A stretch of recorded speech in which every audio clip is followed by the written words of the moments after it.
The sky over Hiroshima was clear. That is the detail that never leaves you. A perfect blue morning, the kind that makes you believe the world is orderly and calm.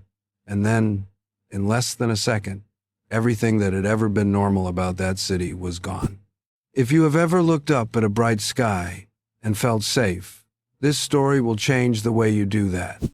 Because on August 6th, 1945, the sky itself became the weapon. This video is about one day, one morning, one decision, one man's name attached to the most destructive single moment in the history of warfare. J. Robert Oppenheimer did not drop the bomb himself. He never flew over Japan, never pushed a button, never saw what his work had made possible from the air. But when that bomb detonated 1,900 feet above the city of Hiroshima, it was his physics, his equations, his years of tortured brilliance that became fire. And the question that this entire story turns on is not whether the bomb worked. It did. The question is what it cost to make something work that well, and who paid that price. This is not a story about statistics, though the numbers are staggering. It is a story about a single morning, about the people who were awake before sunrise, preparing for what they thought would be an ordinary day, about the men flying above them carrying something they themselves barely understood, and about the man in a laboratory in New Mexico who had already said, months before this day, words that suggested he knew exactly what he had done.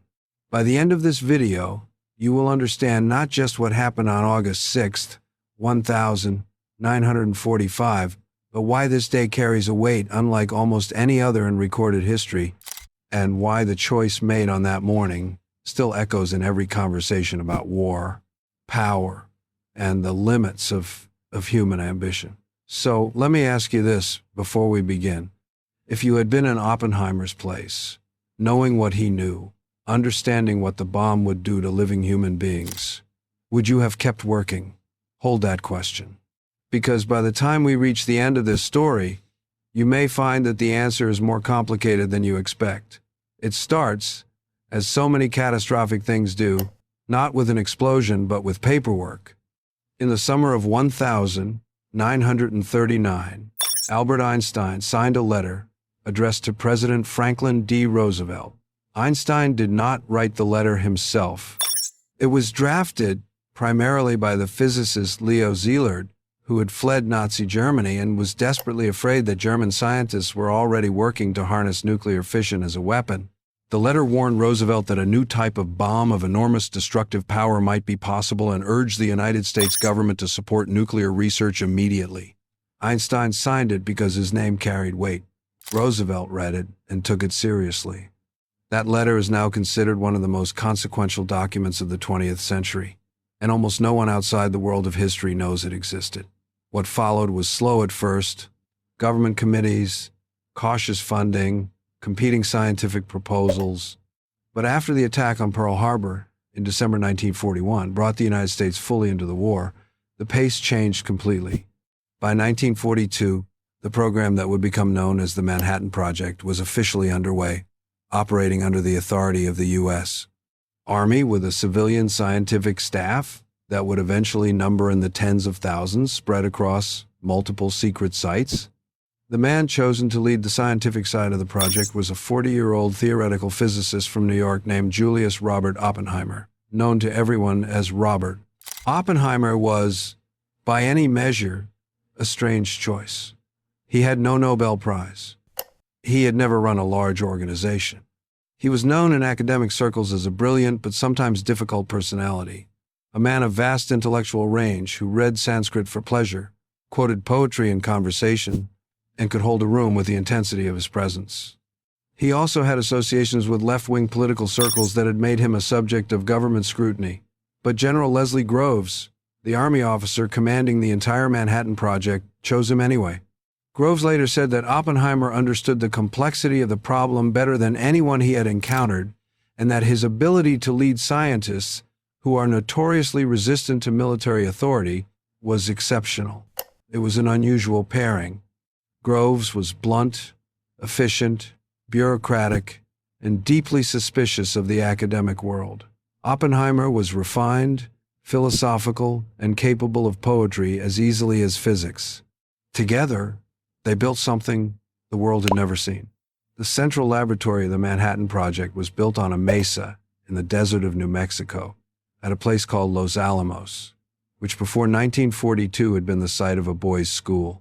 Within 2 years, it became a secret city of approximately 6,000 people, surrounded by fences and guards, invisible on official maps, with a post office box in Santa Fe as its only public address.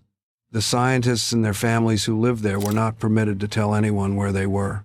Children born at Los Alamos during those years had birthplace listed on their birth certificates simply as a rural route in Sandoval County. The secrecy was absolute. And inside that strange, isolated community, some of the greatest scientific minds of the 20th century worked under conditions of enormous pressure to do something that had never been done before. Now, here is something most people do not know. By the time the scientists at Los Alamos had solved the core technical problems, the war in Europe was already over. Germany surrendered in May of 1945. The original fear that had driven the Manhattan Project, that Hitler might develop a nuclear weapon first, no longer existed. Germany had been working on nuclear research, but never with the full commitment of resources that the United States had applied. And by 1945, it was clear the German program had stalled far short of success. The bomb that Oppenheimer and his team were building would not be used against Nazi Germany. The war in Europe was finished. The bomb, if it was going to be used at all, would be used in the Pacific. This is where you start to understand the true weight of that day.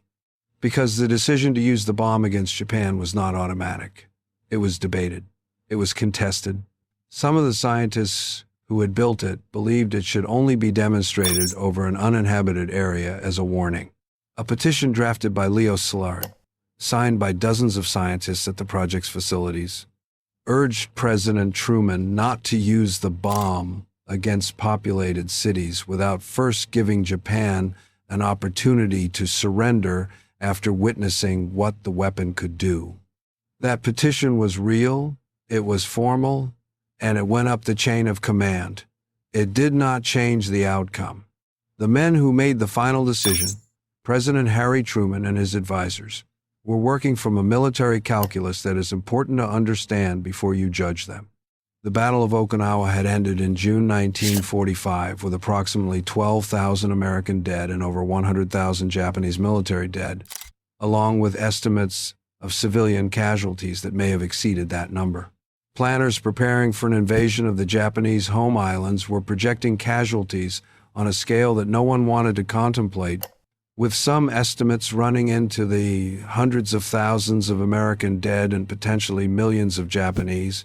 Whether those projections were accurate or inflated has been debated by historians for decades.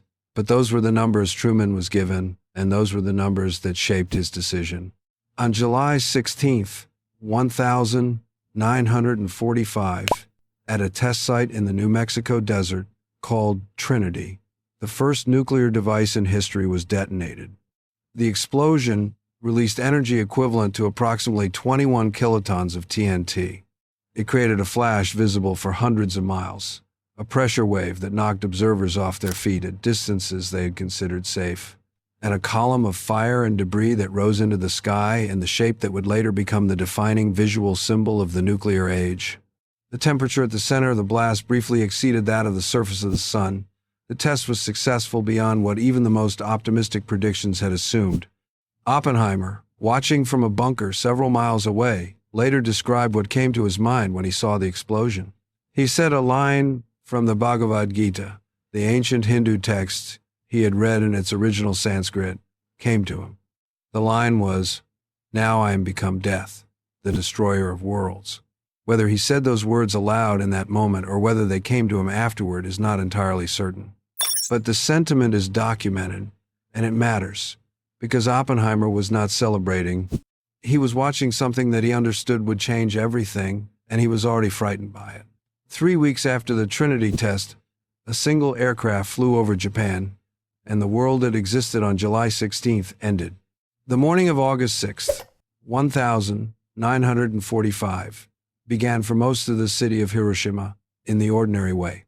The The city had a population of approximately 340,000 civilians, and it was also a significant military center, home to the headquarters of the Second Army, and used as a supply and logistics hub.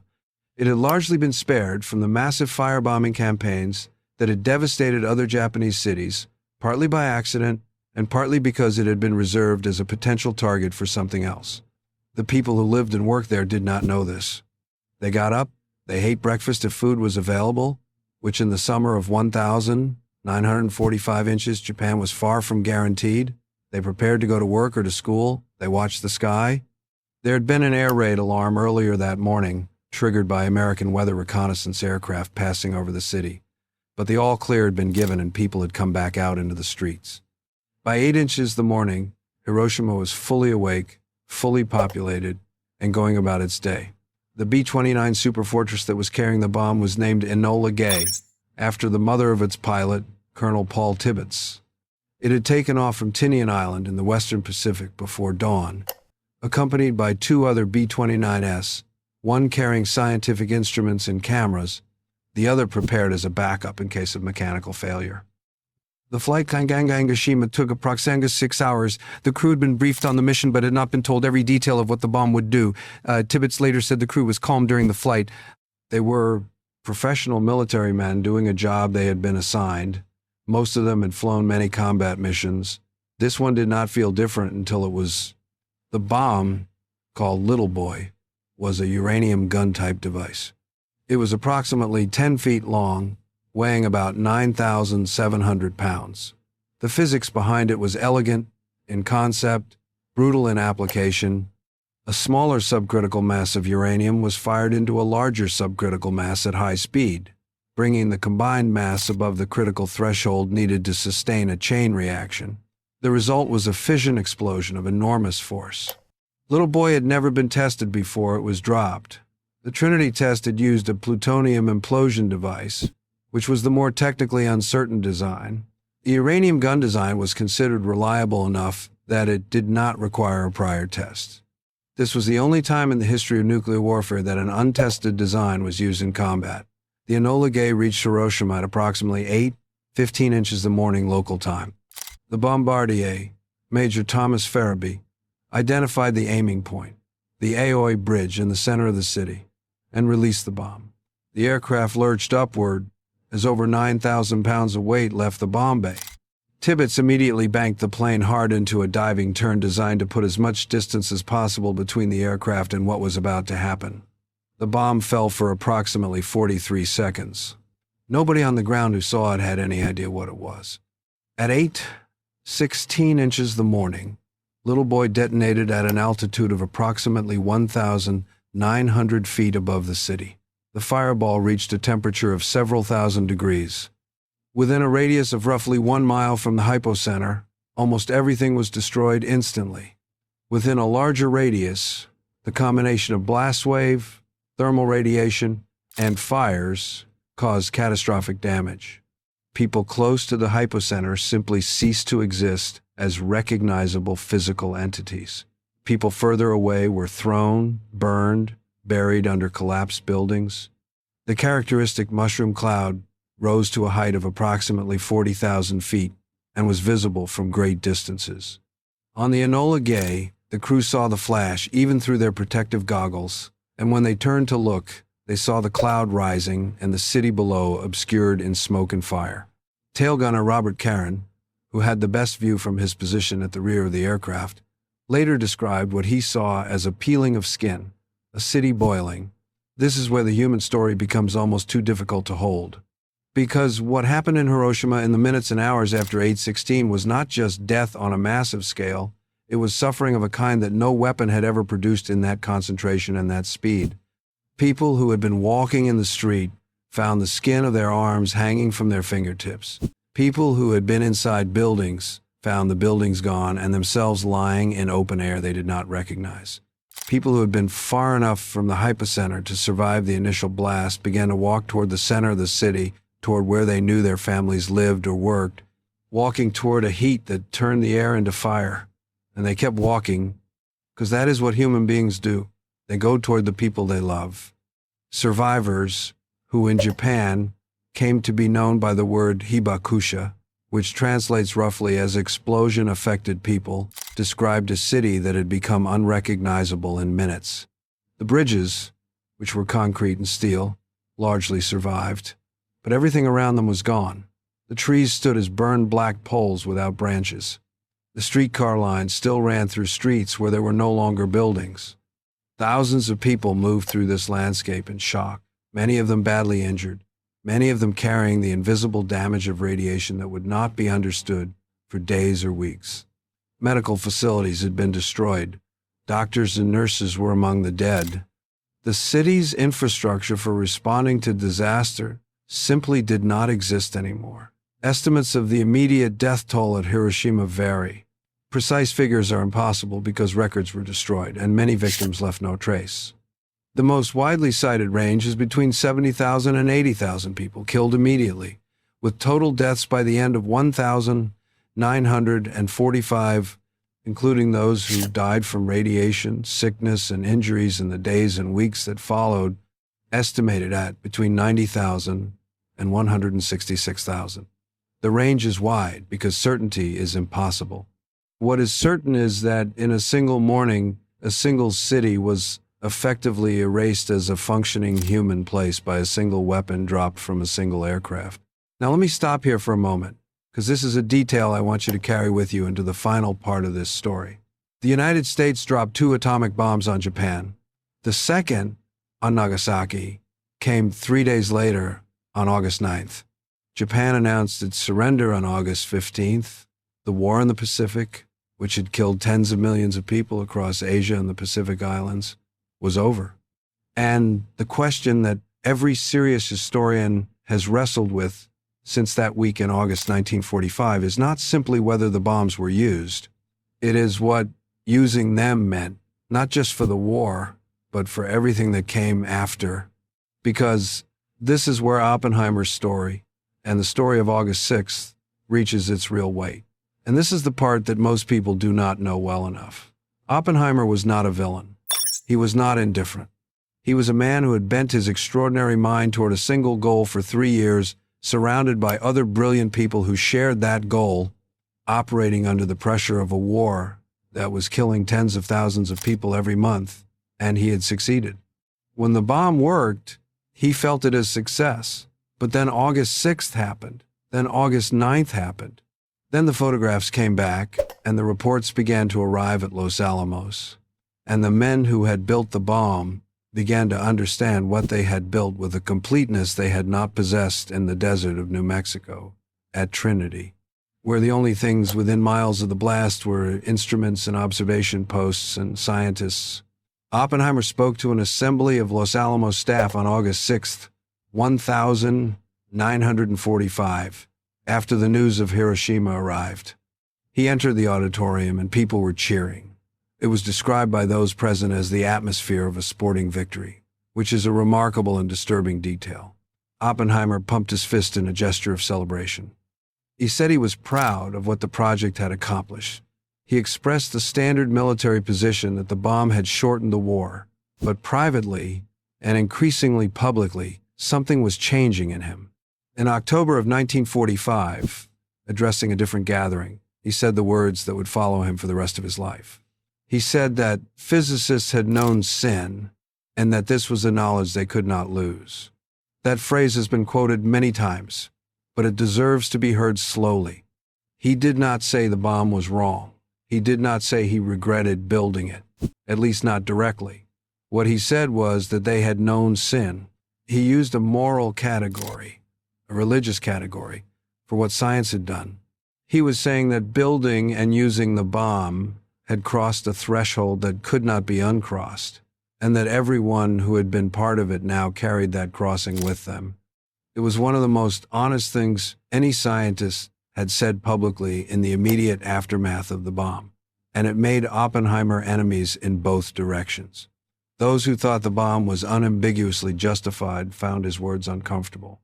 Those who thought the bomb was a crime found his words insufficient.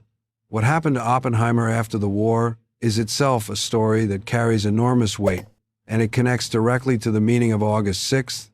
He became the chairman of the General Advisory Committee of the newly formed Atomic Energy Commission. He was, for several years, the most prominent scientific voice in American nuclear policy, and he used that position to argue for international control of atomic weapons, for transparency with the Soviet Union, and against the development of the hydrogen bomb, which would be many times more powerful than the weapons that had destroyed Hiroshima and Nagasaki. He believed that the existence of nuclear weapons required a new kind of international relationship, one based on the shared understanding that these weapons could not be used without consequences that no nation could survive. Those positions made him powerful enemies in the political climate of the early Cold War. In 1954, during a formal security hearing convened by the Atomic Energy Commission, Oppenheimer was stripped of his security clearance. The hearing, which lasted several weeks, was widely seen by scientists and historians as a political proceeding driven in significant part by personal enemies and by the climate of McCarthyism that was then consuming American public life. Edward Teller, the physicist who had been the primary advocate for the hydrogen bomb and who had clashed repeatedly with Oppenheimer, testified against him. The hearing examined, in detail, his left-wing associations from the 1930s and concluded that while he was loyal to the United States, he was a security risk.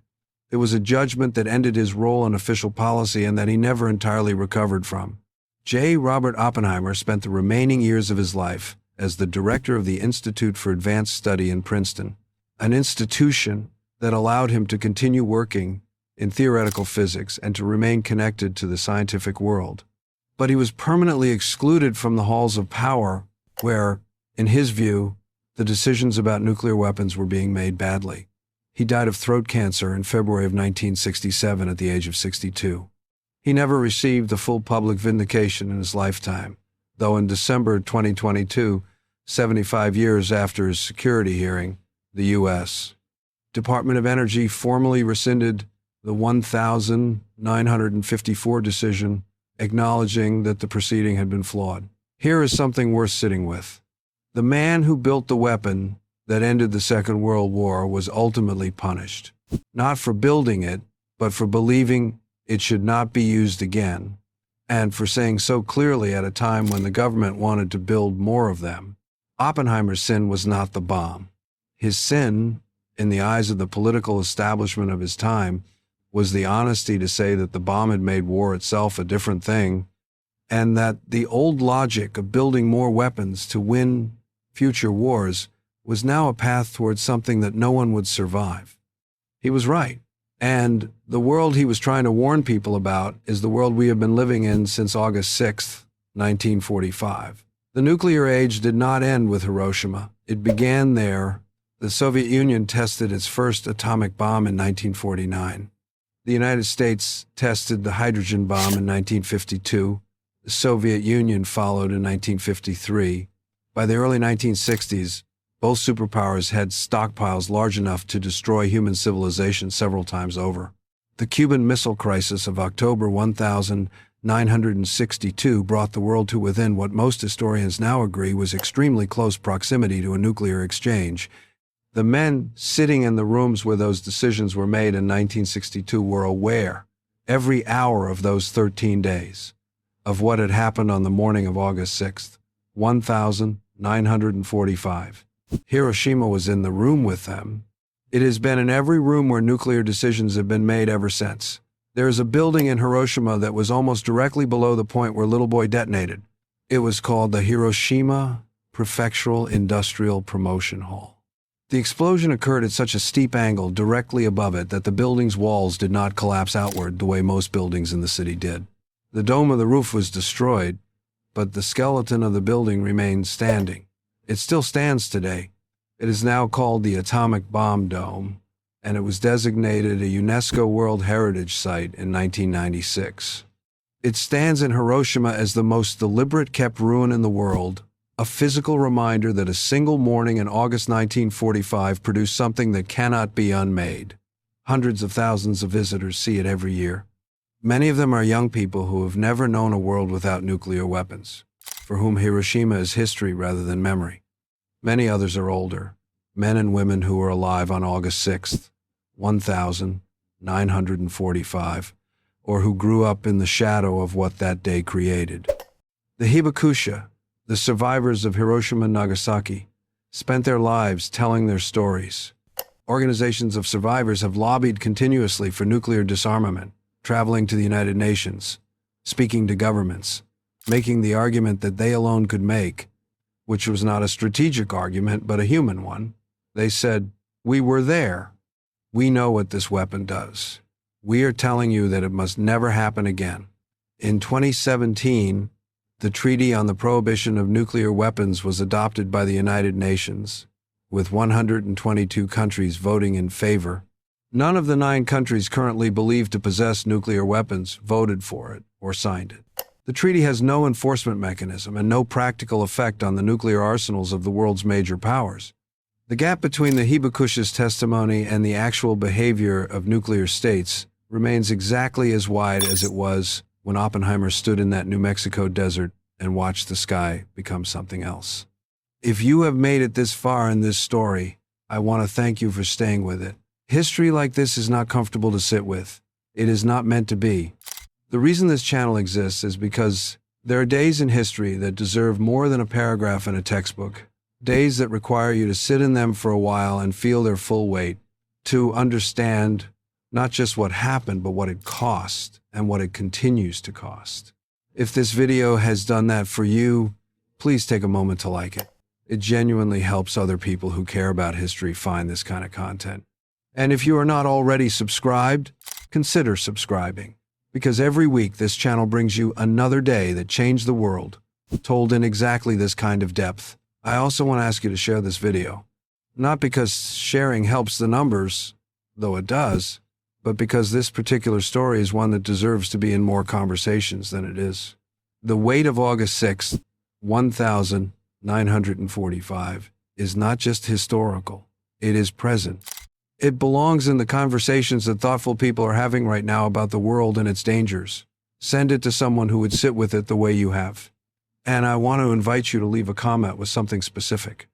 If you had been one of the scientists at Los Alamos in the summer of 1945, knowing what the bomb would do to a populated city, what would you have done? Would you have kept working? Would you have signed Zillard's petition? Would you have stayed silent and told yourself the math of the war justified everything? There is no right answer here, and that is precisely why the question matters. The comment section belongs to you. Let me bring this back to where we started, because the opening image of this story, a perfect clear blue sky over Hiroshima on the morning of August 6th, 1945, is the one detail I want to leave you with. The sky was the last ordinary thing. Every person in that city who looked up and saw it was seeing the last moment of a world that still had ordinary skies. 60 seconds later, the sky was fire, and the cloud that rose from the city that morning cast a shadow that has never fully lifted. Oppenheimer knew this. He said it in different ways for the rest of his life. He was a man who could hold the full complexity of what he had done without resolving it into something comfortable, and that refusal to simplify, that insistence on sitting with the full weight of the knowledge, is perhaps the most honest thing about him. He did not say the bomb was good. He did not say it was evil. He said that humanity had crossed into a new relationship with destruction, and that understanding that crossing was the responsibility of everyone who came after. We are all, in some sense, still in the shadow of that morning. The weapons exist. The decisions about whether to use them are made by a very small number of human beings operating under the same pressures and fears and miscalculations that human beings have always operated under. The technology that Oppenheimer and his colleagues built in a secret desert city between 1943 and 1945 has not gone away. It is multiplied. The deterrence framework that has kept nuclear weapons from being used since Nagasaki is held for nearly 80 years, which is remarkable. But it has held in part because enough people have kept the memory of Hiroshima alive, close, and undiminished. This is one of the reasons that history matters. Not as a collection of facts, but as a living pressure on the present. The people in Hiroshima on August 6th, 945, did not know they were about to become history. They were just living their morning, the ordinary wait of a Tuesday in summer, and then the sky opened. So here is the question I want to leave with you, the one I hope will stay with you after this video ends. Given everything you now know about how we arrived at August 6th, 1945,